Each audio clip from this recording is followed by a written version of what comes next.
Hello mga kababayan, magandang buhay. Welcome po sa aking YouTube channel, Analisa Reality Vlog. Bago ang lahat ay gusto ko po munang magpasalamat sa inyo na mga nakasubaybay po sa aking mga reaction videos and also doon sa mga supporters po nila Commander ni Marcos at saka ni Marcos TV channel.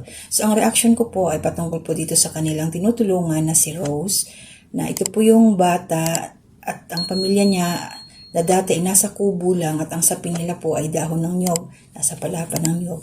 So yun po, ngayon is nagkaroon na po sila, this is 2 months ago na nagbigay po ako ng reaction sa kanila at mag-update po ako ngayon dahil nabago na po yung buhay nila sa tulong po ni Commander ni Marcos.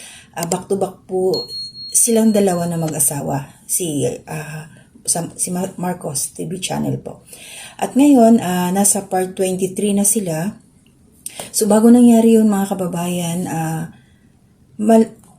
dumaan na maraming pagsubok ang pamilyang to at nandyan nakasuporta si Kalingap Commander ni Marcos. Nakasupport po siya at kasama na po ng mga sponsors. So nakalipat na po ng bahay itong pamilya nila Rose at nandun na po sila ngayon sa panibago nilang bahay. At ang ano dito mga kababayan, hindi talaga maiwasan yung may mga taong kaiinggitan ka once na nabago na ang buhay mo. Ganun ang nangyayari sa kanila ngayon. Pero nandiyan naman sila sila Commander Marcos na nakaalalay sa kanila hanggang ngayon kasi nga mayroon pa rin naman nag-sponsor sa mga bata. So ito si Rose pala is na siya, 10 years old. Tapos grade 1 pa lang. So nabubuli sila ngayon. Nabubuli sila kasi nga maliban sa kinaiinggitan at saka dun sa edad niya na sa 10 taon, grade 1 pa lang siya. So 5 silang magkakapatid. So habang inaayos yung prosesong ito mga kababayan, habang ginagawa yung bahay nila, yun nga, yung mga materyales, ninakawan sila ng materyales, pero binaliwala na lang yun. So ang galing ni Commander ni Marcos kasi kumbaga hindi sila nagpatinag, tuloy-tuloy pa rin hanggang sa nabuo na yung bahay.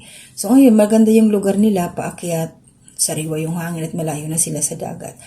At kailangan lang nila ngayon, binigyan sila ng, itong huling upload ni Commander, binigyan sila ng pangkabuhayan, magtitinda ng balot si Nanay Jubilin, siya yung mama ni Rose.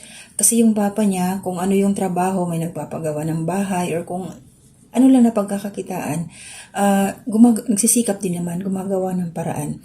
So itong problema nila ngayon, kasi nga nabubuli yung mga bata, ito sila Rose, na halos natatakot na hindi na pumasok kasi nga dumating na sa point na nasaktan na yung bata. At ang masaklap dito mga kababayan kasi isa pa sa mga nambubuli sa kanila, hindi lang yung mga kaklase nila kundi pati itong kamag-anak pa mismo, mga pinsang buo, pamangkin ng nanay niya.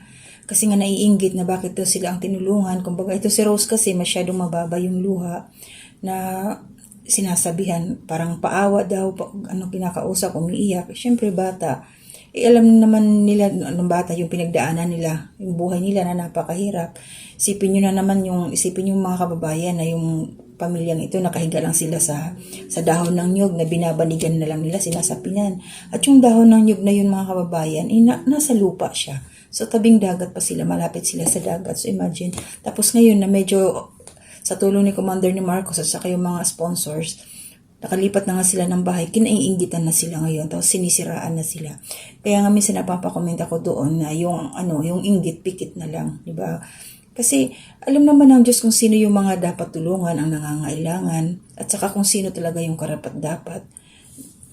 Hindi naman natin masabi yun kasi ang Panginoon ang nag-guide sa tao kung sino yung dapat nating lapitan. Bigyan ng tulong. Ganun talaga yun. So ngayon, ayan, good luck kay Ate Jubilin kasi siguro kahapon, kasi one day na itong last upload ni Commander. So magtitinda na siya ng balot. So coming soon daw yung mga chicharon.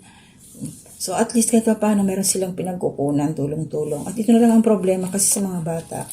Natatakot nga sila pagpasok kasi nga nabubuli.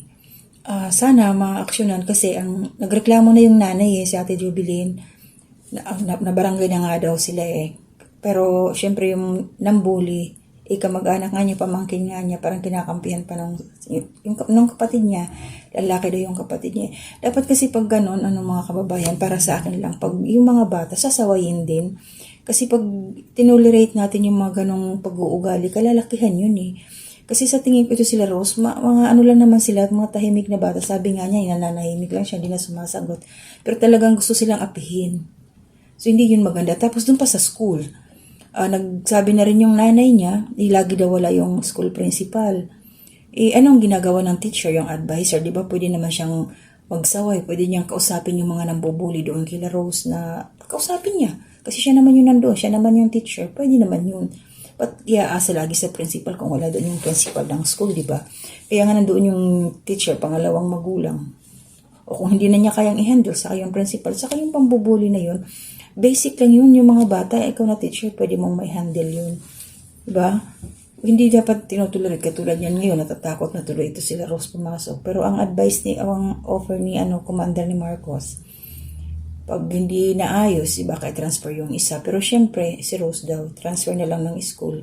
Ang concern naman ito ni Rose, grade 6, pag yung mga nambubuli sa kanya, kasi ahead sa kanya, ililipat na naman ng school, hindi magkikita-kita pa rin sila. Pero hindi yun para sa akin. Kausapin talaga yung mga bata. Kasi baka akala nila okay lang. Natatakot na yung mga itong sila Rose. So, hindi maganda kasi yung mga nambubuli tayo, yung mga kabataan. Huwag kayong mambuli ng mga kapwa ninyong mga bata. Kasi hindi yun maganda. So at least Rose, pakatatag ka lang kasi hanggat pray lang kayo. Hanggat nandyan sila Commander ni Marcos. Kasi nga, kinainggitan kayo kasi marami pa daw dapat tulungan. Anong magagawa nila kung meron nagbibigay ng para sa inyo? Ginagabayan kayo, tinutulungan kayo, wala silang magagawa doon. Diba?